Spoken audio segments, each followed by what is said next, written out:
good afternoon, and welcome to GA for Justice. And of course, you know who's that. That's the one and only, the hardest working lady in the community, the 757 Virginia Beach. I'm talking about Miss Georgia Allen, community activist. How you doing today? Well, hello.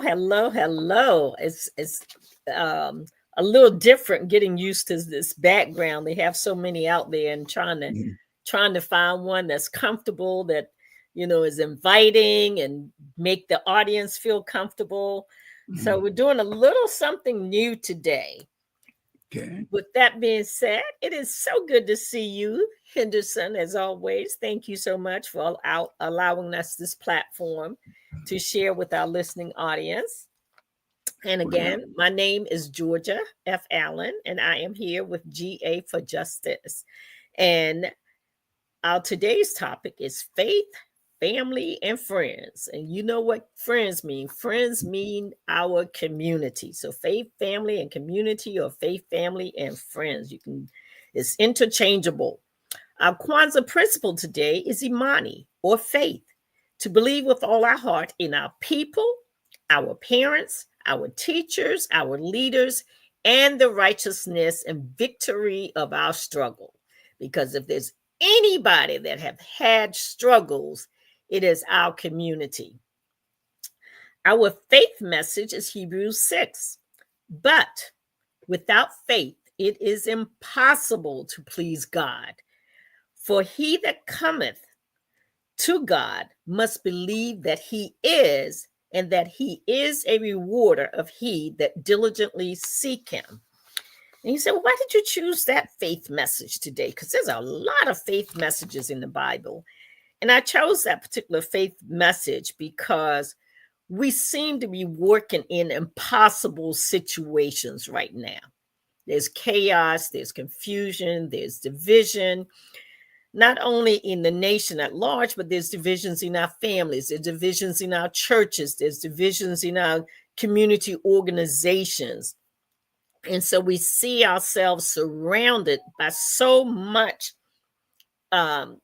division and divisiveness that we sometimes wonder, how do we get to a place of balance? And so again, Hebrews 11:6, but without faith, it is impossible to please God. Now, I don't know who you worship. I don't know how you worship or anything. But I know that most people believe that there is somebody greater than you and I, that you can't be the greatest of the great. There has to be somebody that is a little bit larger, a little bit bigger, a little stronger, that can do all these things that are taking place in the world. So always my opening greetings. Yes, it is Thursday. And yes, I am Georgia F. Allen with GA for Justice. As always, I want to first and foremost thank Mr. Henderson Vaughn, aka Captain 85, aka the Dream Maker, on the one and only WVDM, who has opened up the airwaves to bring our listening audience a simple conversation. A conversation for information, a conversation for correction when necessary, as well as a conversation for transformation. Our disclaimer, many of you are well aware that I have worked in civil rights and have been a community activist for decades. Therefore, the various positions that I may take are mine and mine alone. I do not speak on behalf of any groups or any organizations. Thank you. All right, so we are ready to rock and roll. Again, our topic is faith, family, friends, and that friends can be community.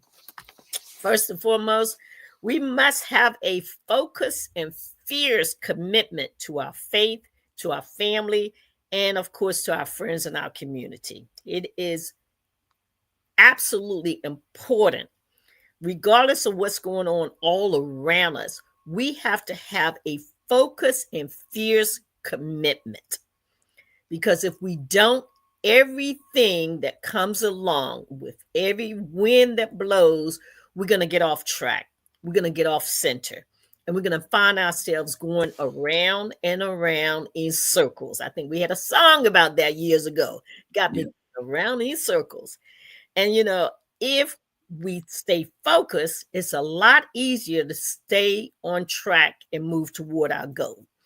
So we must not allow ourselves to become so frustrated by our circumstances or by the situations, but instead just pull back just a little bit and become focused on our planned outcomes. That simply means our goals. If we focus on our goals and we're fierce about completing those goals, even though we have challenges that present themselves to us, we can go ahead and move ourselves right back on the right track. We must direct ourselves toward the purpose of our faith, of our belief. So if we believe that our community can do better, our families can do better, our churches and our faith organizations can do better, then we got to focus on the well-being. We got to focus on that. We must focus in the midst of all the frustration. We must focus in the midst of even failures, because sometimes we are going to fail. We also must focus in the midst of our feelings, because all of us, myself included, can get wrapped up in our feelings, can get wrapped up in our frustration and lose our focus. So we want to make sure that we protect our focus.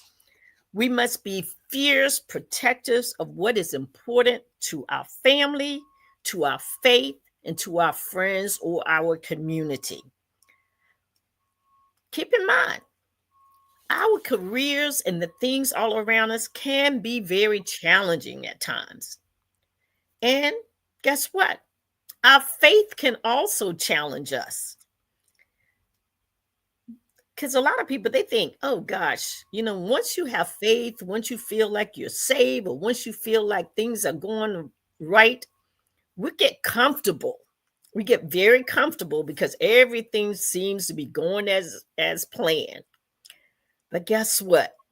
There's always that bump in the road. I mean, you could be moving down the interstate, moving down the highway. Everything seems to be good. The sun is shining. It's not coming straight in your eyes. It's off on the side. And you're able to just travel the road very comfortable. But guess what? There will be a challenge. There will be a bump in the road. And sometimes that can throw you off track. And so I always like to remind people, faith does not promise that things will be easy. Faith is a promise that things are possible. Keep that in mind. Faith does not promise that things will be easy. Faith is a promise that things are possible. So if you have a goal, if you have an objective, if you have something that you want to see come into fruition, just remember, along with being focused, along with being fierce, you got to have some faith. And many times you need some hope. You got to hope that some of this stuff comes into being. Yeah. So it's okay from time to time to feel a little bit frustrated. Just don't allow yourself to stay in the frustrated mode. Move away from that frustrated mode and look forward to a better and brighter future. So one of the things that I want to share today with regards to faith, family, friends, and community is that our job is to see our family, our faith, and our friends as blessings, not as burdens. Because even you and I and others, no matter how great things are going, sometimes we run into hiccups even within our own families. There are challenges sometimes within our own family. So we have to take a deep breath and say, you know what? Our families are a blessing. Even the ones that are prickly, because we all have prickly ones. Correct, Henderson? Yep. We all have some prickly family members and stuff. Hello. And when we have those prickly family members, just start breathing in and out. It's a blessing. It's a blessing because that prickliness is probably trying to tell you something. What do you think? Yeah. Well, it's kind of hard to adjust when you're talking to family members or friends because everybody feel that that's your opinion and they're going to do what they want to do. But Mhm. sometimes we have to adjust to understand is if you have a family member that's talking to you, they're Mhm. concerned about your welfare. And Absolutely. Mhm. Absolutely. So, as always, let's kind of examine faith, family, friends, our community through the lens of justice and fairness. Right now, when we look toward Washington, when we look toward Richmond, when you look toward Virginia Beach, you look at these people and you say, from city council to school board, from school board to state capitol, from the state capitol to the United States Capitol, we're like, man, justice and fairness seems to be a lost art. It seems to be a lost art. And we're asking ourselves, what is going on? Because right now we have an administration that is trying to condemn and compromise almost everything underneath the sun, whether it be your religion, your faith. They tend to be selective about who they feel is a Christian and who is not a Christian. And they feel that it's okay to only be a Christian, even though what the history books tell us, and we know those are his stories, what the history book tells us is that the folks who invaded this territory, the folks that invaded and colonized this territory, claimed that they were doing what? They were coming here for what? Religious freedom. Am I right? yeah. That's what the history book Mm, says. That's why mm, they left. They were tired of being forced by a government to tell them how they should live, how they should believe, what faith they should have. And so they said, well, let me get on this boat. I don't know where it's going, but I'm willing to take that risk. I'm yeah. gonna hop on that boat and I'm gonna travel to a place unknown. Now, even though you may not agree with what those people did, you got to give it to them. They had to have a whole lot of faith. Did you see those raggedy boats? Yeah. Spain gave them to them. Have you ever gone somewhere and looked at that raggedy boat? I know as a child, we had all these different uh, field trips back then. They called them little field trips, and we would go Yeah. and they would give us a replica of the Mayflower and the Nina and the Pinta and the Santa Maria. And Mm, you're looking at that thing like, look, really? I, I wouldn't have put I Really? wouldn't have put a non-human being on something look like that. And those suckers were they had they had some type of faith or something to be able to get on that raggedy ship and try to make it all the way across the water. Yeah. And so they did that because they claimed that they wanted to have the freedom to live, breathe, have their being, and do what they wanted to do. We hear that a lot. Yeah. Children say that all the time. Well, I want to do what I want to do. Get But your that's own. what those colonizers were talking about. They were talking about doing what they wanted to do. And so they decided they were going to take this long trip. And we ain't talking about getting on a plane and being there in an hour. We're talking days and Month. weeks and months to get all the way across from one side of the world all the way over to the other side of the world. Yeah.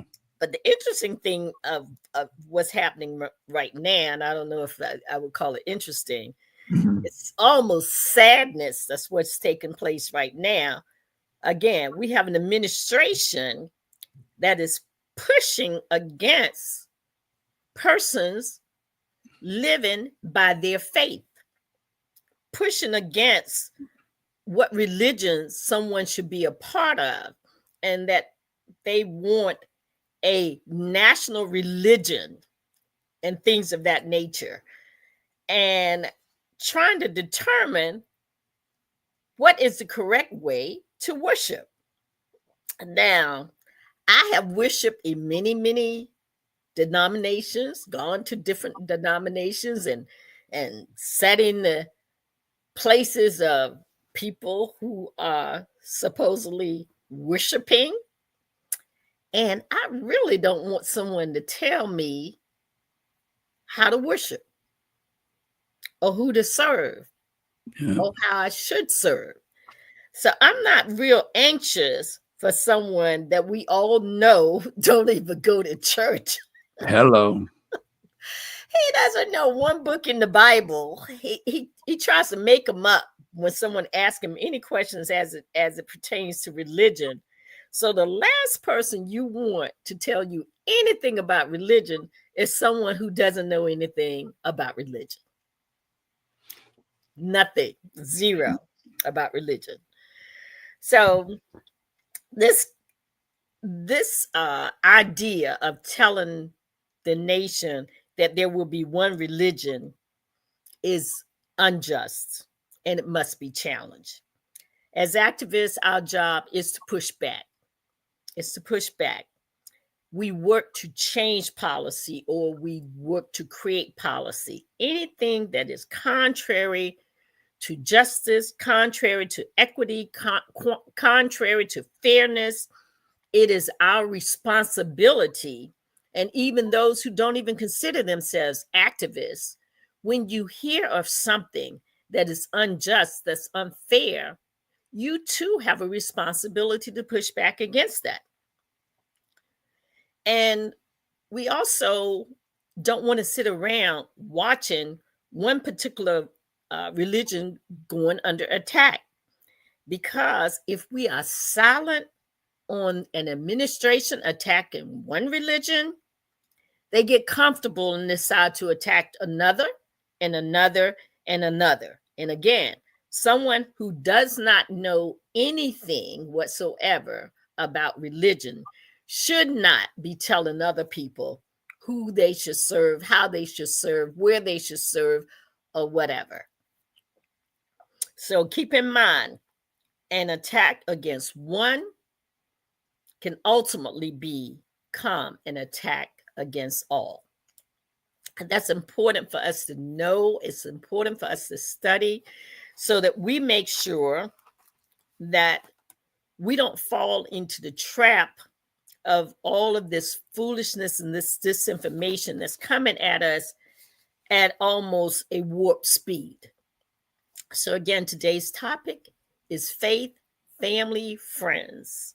Faith, family, and friends. So I just talked to you a little bit about faith and how faith is coming under attack, but other things are coming under attack as well. I'm going to go into my announcements a little bit early today because I have quite a few announcements, acknowledgments, and everything. I have quite a few. And unlike last week when I kind of pulled a lot of the birthdays together and everything, I'm going to kind of read them off separately this time.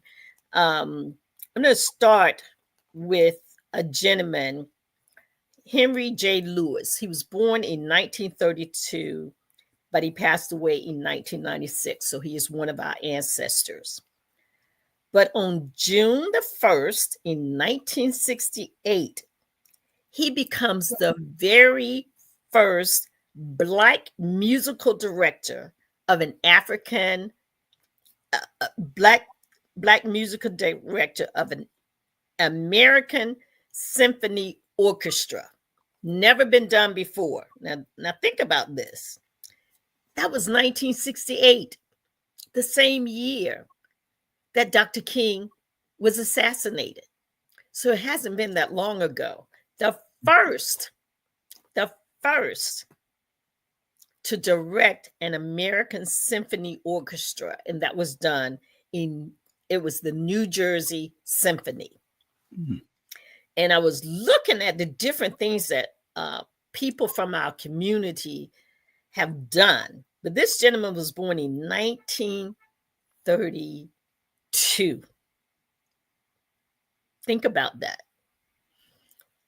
He was the first. Now, keep in mind, there were plenty of people from our community who were big band musicians who knew how to do orchestras.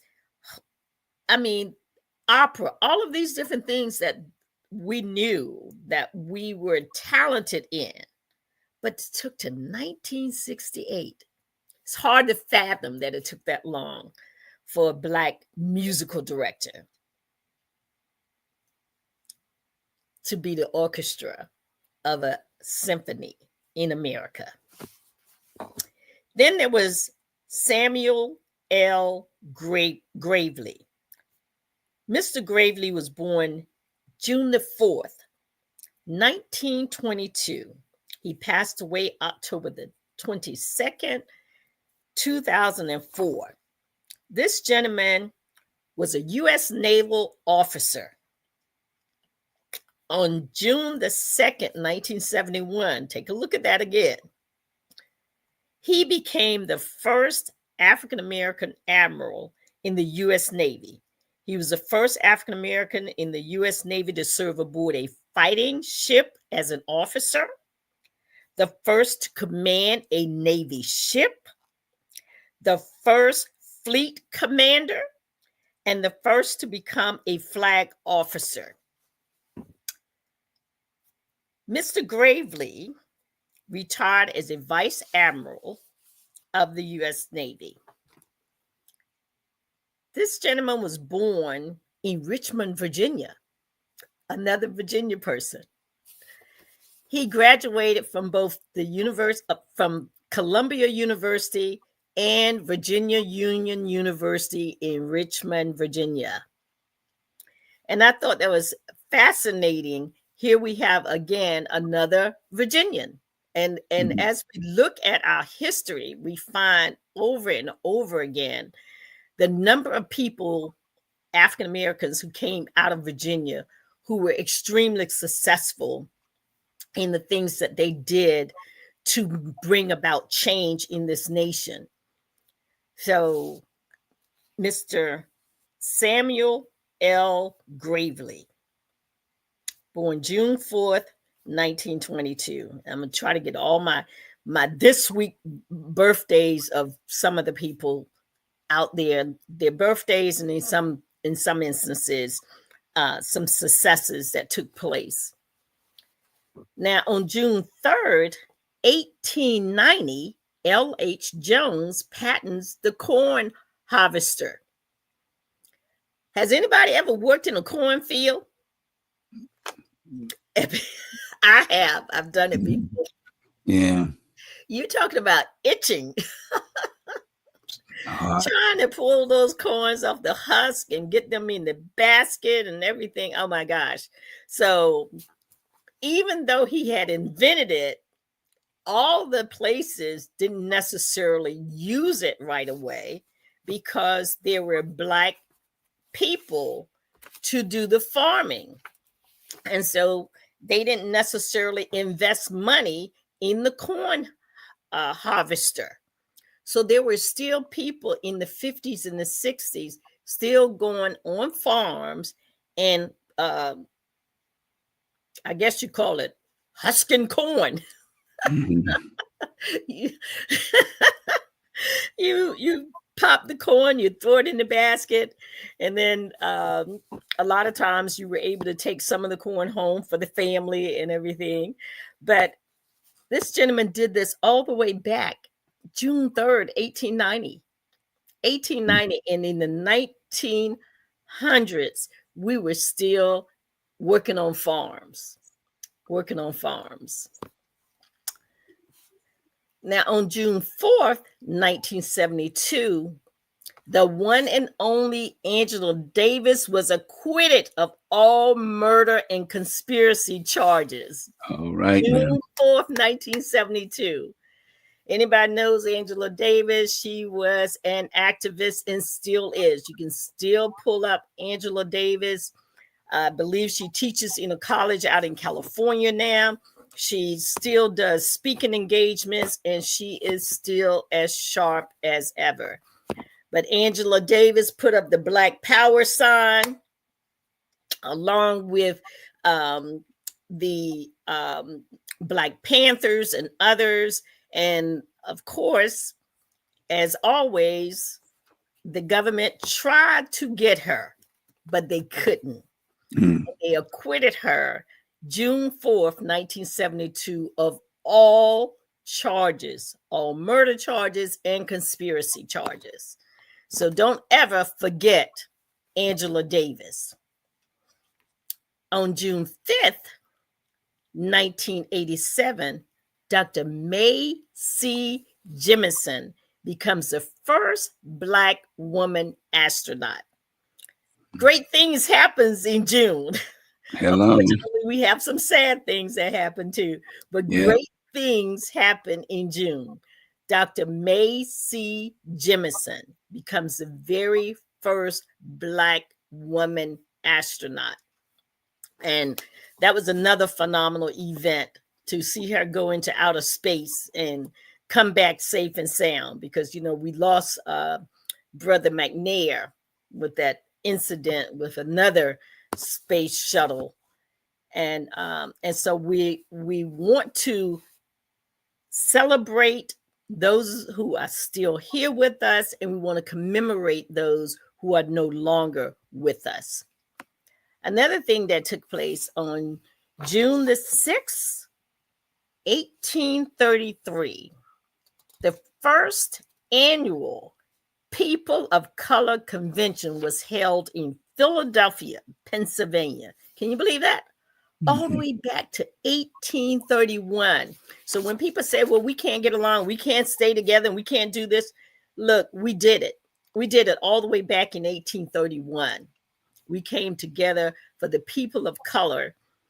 It probably was more called Colored People Convention held in Philadelphia. But of course, as time goes on, they try to change things to fit the time frame.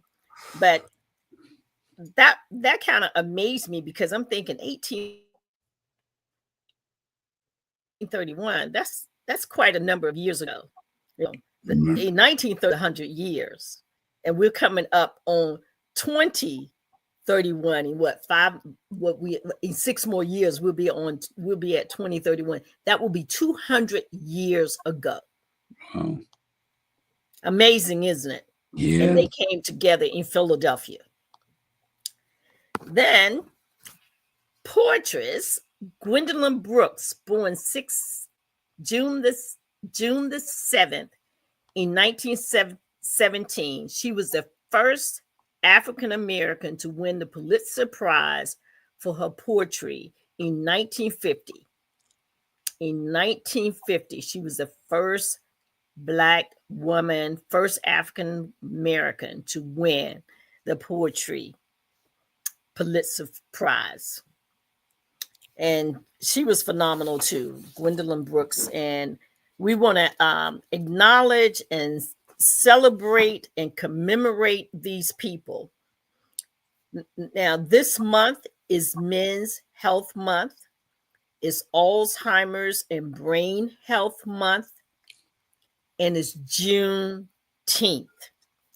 So a lot of times we don't hear as much about the things that affect our community as we do about many of the other things that are going on all around us.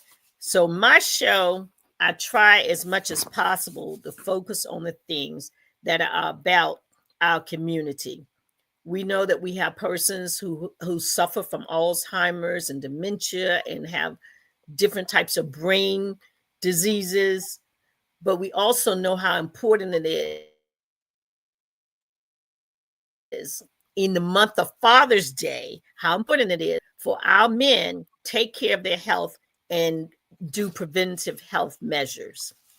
Again, it's Juneteenth month as well. Now I'm going to pause a moment to talk about two lost and one that we in 1963. We recently lost Judge Gerald C. Jones on May the 30th, 2025.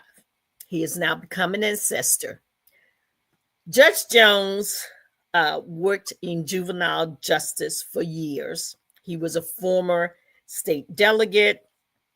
He was someone who fought for our young people. He fought to, one, keep them out of the judicial system, but he also fought to keep families together. Many times you go before the court system and you have these people who look at you and don't see you as someone important. But what we can say about Gerald Jones, he was a year younger than me. He was one that would fight for children who may have been displaced or may have been separated from their parents. And he would look for ways to bring those families together. A personal situation in that I had a niece that was murdered, and at the time her baby was 1 year old, and we wanted to make sure that the baby, my niece's sister wanted to raise the child as her own. And so we had to go before the judicial system, and ultimately we received Gerald Jones. Judge Jones was the judge for that case.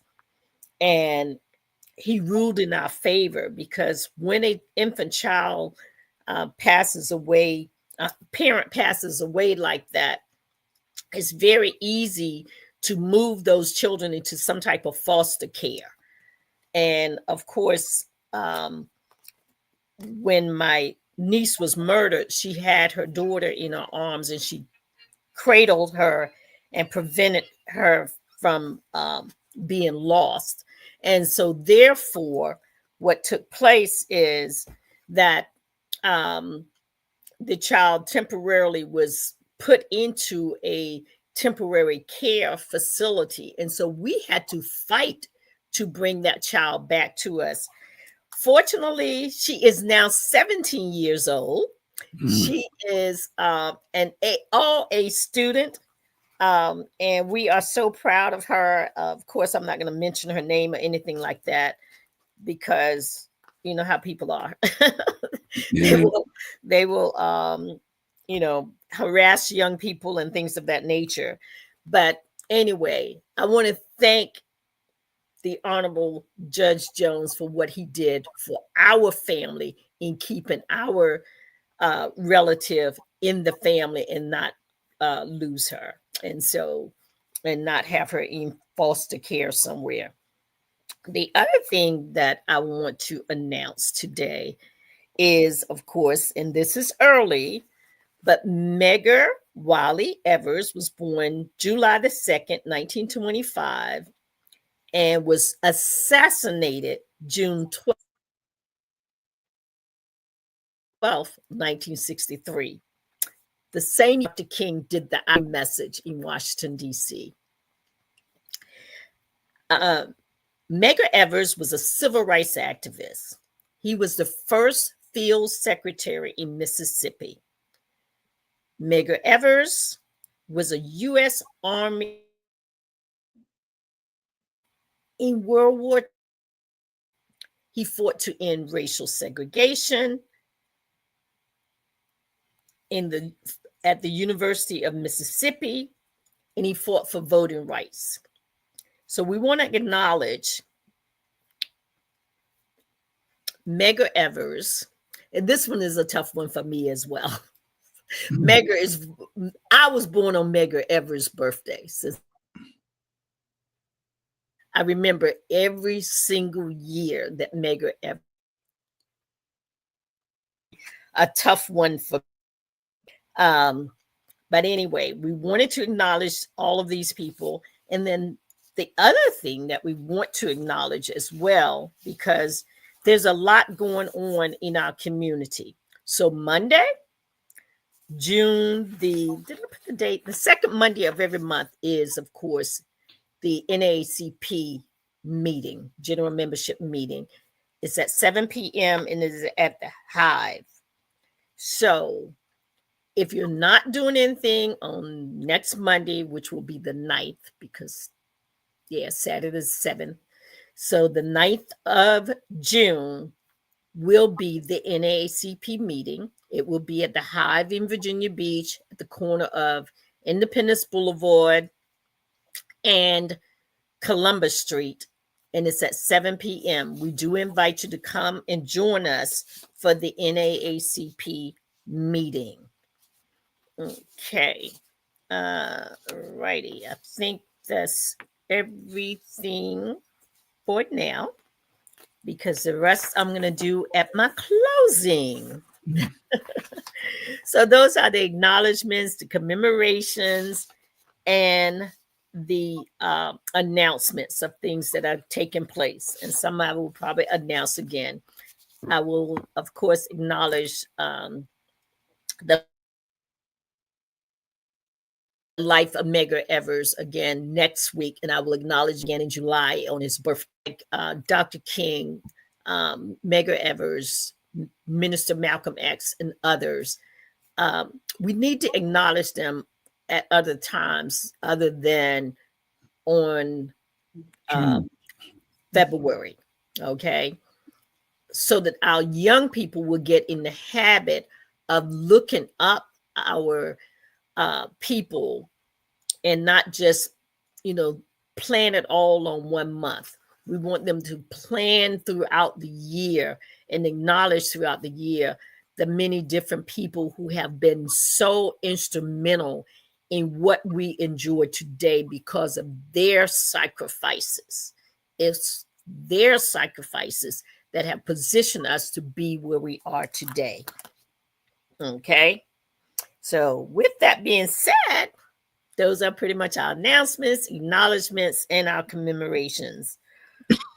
Okay. So let's get back to the show. Let's talk about what we've started with, which is family, faith, family, and friends. So as activists, yes, we push for better outcomes for our faith community, our family, and our friends, aka our community. But let us be clear, it is critically important that we do not lose sight of the good trying to get to the perfect. We may find ourselves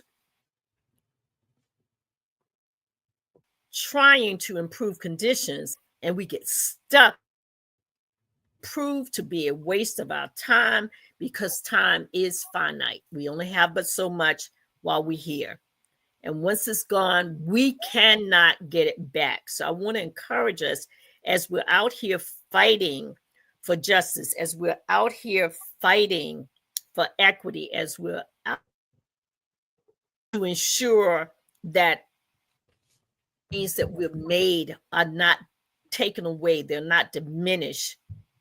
Let us be true to what we're trying to achieve, and let us not waste a lot of time of thorough detail of every single solitary issue and going on and on and on. We find that we have meetings where we have knowledgeable people sitting at the table, and leadership want to talk to them as if this is the first time they've ever been to a meeting, instead of saying, okay, let's write out what we can do and what we can get done.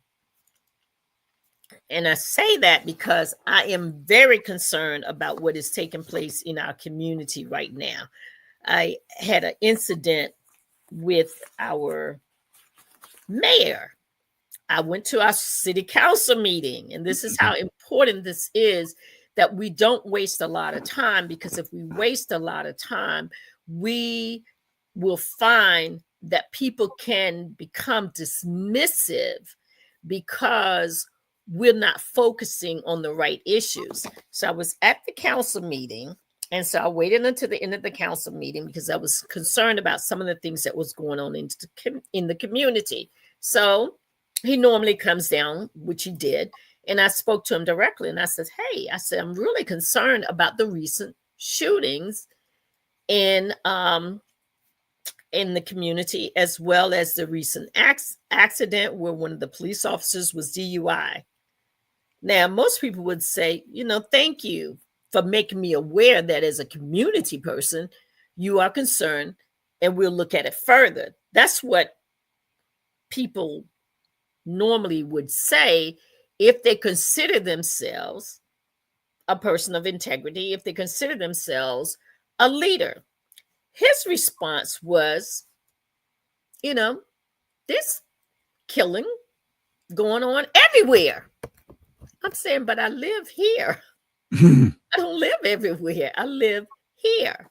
So then I mentioned that I had seen a recent article about the heavy use of meth here in Virginia Beach.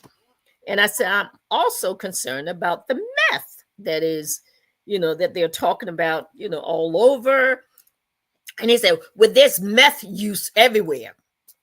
We're not the only one that have meth use. I'm sitting here and I'm like, are you the mayor? Well, that's what I'm saying.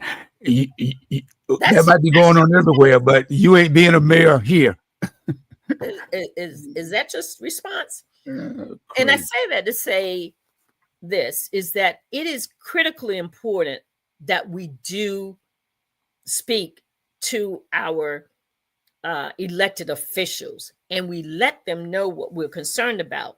But now that I have addressed him directly and I have heard his response, it is critically important that as organizations that we also say to the mayor that your response is inappropriate, whether it's through a letter to the editors, whether it's to a letter directly to the city itself, because we do not have a strong mayor governing body. We have a city manager. And while the city manager does go back to the mayor because they hire him, he really is orchestrating a lot of the things. So to my listening audience, if you're in Virginia Beach, I want to encourage you to pick up the phone and call the mayor and say, look, I understand that you were disrespectful of a taxpayer, of a resident, of a citizen of Virginia Beach. Not only a citizen, but a citizen who is actively involved in the betterment of our community. Because if we don't make it a habit of pushing back, of challenging, of demanding respect of our elected officials, then they get comfortable doing that. And so, yes, I'm called on my radio show, and I do intend to send it far and wide so that other people will hear about it. And said a bit.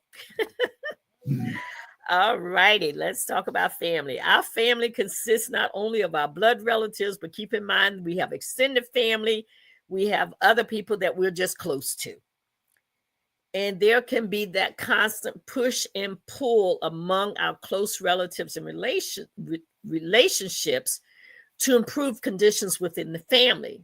Just as we have diversity in communities, in our nation, we also have them in our family relationships as well. So if we want better outcomes, we must seek consensus. To get there, we may have to fall back on our KWANZA principles of umoja or kujichagulia, but we're going to talk about umoja and unity today. And that is to strive for and maintain unity in the family, the community, the nation, and the race. So as we're dealing with these circumstances, as we're dealing with these challenges, keep in mind, for those who are faith believers, you have scripture to fall back on. And I say scripture more than I say the Bible, because I believe that scripture is the substance and the foundational principles that will guide you. And again, we need to fall back on our principles, umoja or unity, and remember what it is. It is our responsibility to strive for and maintain unity, even in the worst of worst situations. Maintain unity in the family, the community, the nation, and the race, and maintain some type of loyalty. We need to know how to be loyal to one another, because if we are not loyal, our community will falter. And while this may be a greater good will be achieved. So being in unity with one another, in being loyal to one another in our family, in our community, in our faith, will sustain us. And so as we look at today's message, faith, family, friends, quote, community, it's up to each one of us to ensure that we are united. We have to be. We don't have any choice. We don't have options but to be united. And finally, friends and community. This sometimes seems to be the heaviest. Our community may be concerned about better health care. It may be concerned about a cleaner environment. It may be concerned about affordability when it comes to everything from health to housing to food. And then it's also concerned about both the internal and the external conditions that may plague our community. So as activists, we have to recognize we cannot fix everything. However, we can have an impact in our community. And we can offer suggestions for resources that may be available to the community. So it is imperative that as community activists, that we try our best. And I said try because we are not perfect. We cannot fix everything, but we can try our best to not leave anybody behind. And if we have to leave someone behind, leave as few as possible behind, but also try to make sure that we find resources that we can make available so that if we can't personally do the job, if we can't personally help, the people with the resources may be able to bridge those gaps, because that is critically important as we look at moving forward. One of the things that we're hearing and have been hearing for years, and that's reparations. And some of you may have seen the governor of Maryland who said, no, I am not signing the reparation bill. And when I was like, thank you. I said, well, Georgia, why would you say thank you? Because study. What does a study cost? Money. And if you're in a situation where the federal government has decided that they're going to cut off funding to you, then why not look at the things that you can do and repair the things that you can repair, which is in essence what Governor Moore said. He said, now is not the time for another study. Number one, when we do a study, that does not give people food on the table immediately. We have to wait 2, maybe 3 years before the study is completed. Then the study has been, then the people have to tell you what the study found. And then once they tell you what the study found, then you got another study to study the study to study the study of the study that was studied. Okay. So it never ends. So how does that help the people when you have X amount of dollars in your budget and you can say, okay, because they cut off funding for college students to pay for college education, while I may not be able to pay the whole 4 years, if I can pay 1 year for this student and a year for this student and a year for that student, and I can put money in the budget to pay for schooling such as plumbing and all of these various types of jobs that can be made available, why not use my money that is in my budget to take actions that can benefit people right here and right now? So for those of you who said, well, I don't know if he should have did that, I think he should have done something else, Governor Moore, I agree with you. Spend the money. I always say this, be a good steward. If you are a good steward of that money, I guarantee you it will go farther than if you are not a good steward of the job that you have to serve the people of Maryland and to be a good steward of the money that you have in that budget to make things better for the people in your state. And so with that said, I commend the governor of Maryland, and for all those people who said, but he's the only black governor. Yes, he is. And the one thing about us, we have knowledge. We're smart, okay? And when we do things the right way, the smart way, the intelligent way, the knowledgeable way, the balanced way, I'll trust that over anybody else, any day, all day, every day. Okay. Do you have anything? I mean, it's ridiculous because they, as you see why they are doing it, because they know who we are. When they know that you have the ability and the knowledge, regardless of what they do to us, we still are moving forward and they're still trying to go backwards.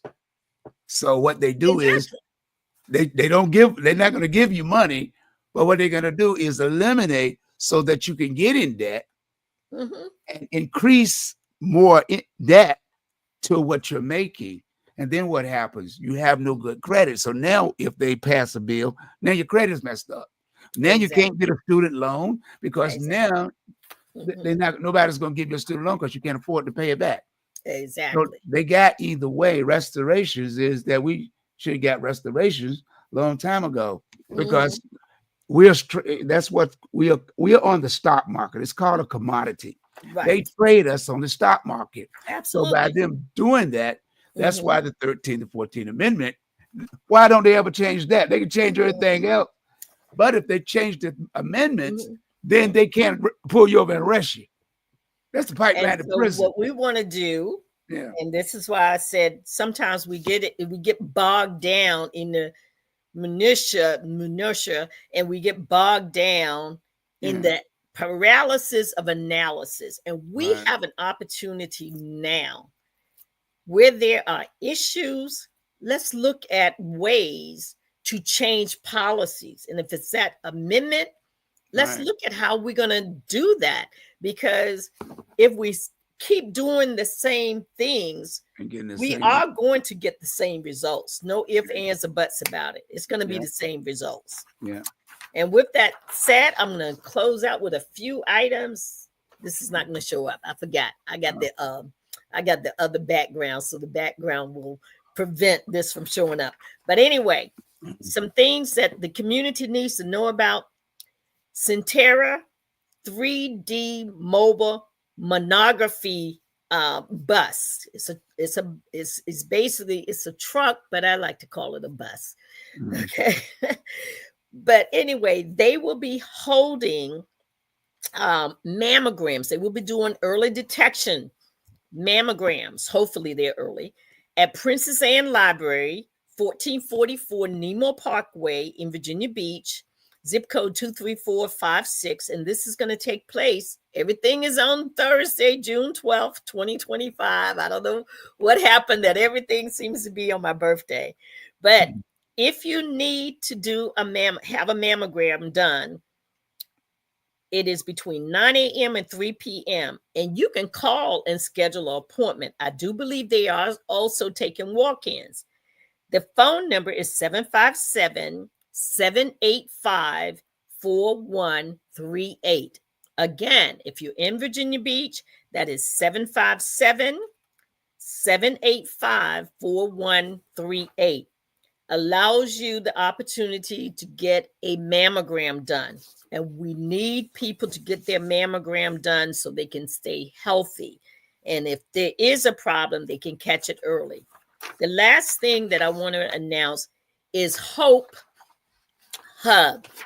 Hope Hub is a program with the health department. The health department, the Virginia Health Department, is bringing health and community support to Virginia Beach. And Hope Hubs connects the communities with vital resources to improve their health, well-being, and quality of life through local partnerships. The health services they provide are health screenings, vaccinations, and health education. The community support that they provide is food assistance, housing support, and job resources. And the navigation help is guidance on accessing essential services. So go online, look them up. I just went to one of their events that was held at Williams Farm Recreation Center last week, and that's how I found out about it. I'm constantly online. I'm checking to see what's going on in our community. And this particular event took place on the same day as the radio show, and I didn't have the flyer handily available, so I wasn't able to announce it last week. But, well, actually, I think I went the day before the radio show. But anyway, keep in mind, there are services available to you, and take advantage of these services. Our tax dollars are paying for these services. So take advantage of them. With that being said, this is Georgia F. Allen coming to you every single Thursday at 12 noon on WVDM. And we will see you next week, same time. You can watch us live or you can watch us later. And again, Monday night, the 9th of June, the NAACP meets at the Hive at the Town Center. So we hope to see you there. And thank you so much. Have a good day. All right. Once again, another great show and full of information. So always remember to share this far and wide with your social media platform and invite some of your family and friends to continue to support GA for Justice with your community activist, Georgia Allen, each and every Thursday from 12 until 1 noon. But nevertheless, we'll be looking forward to seeing you once again next week, same time and same Dream Maker channel. All right. All right. Take care. Bye-bye.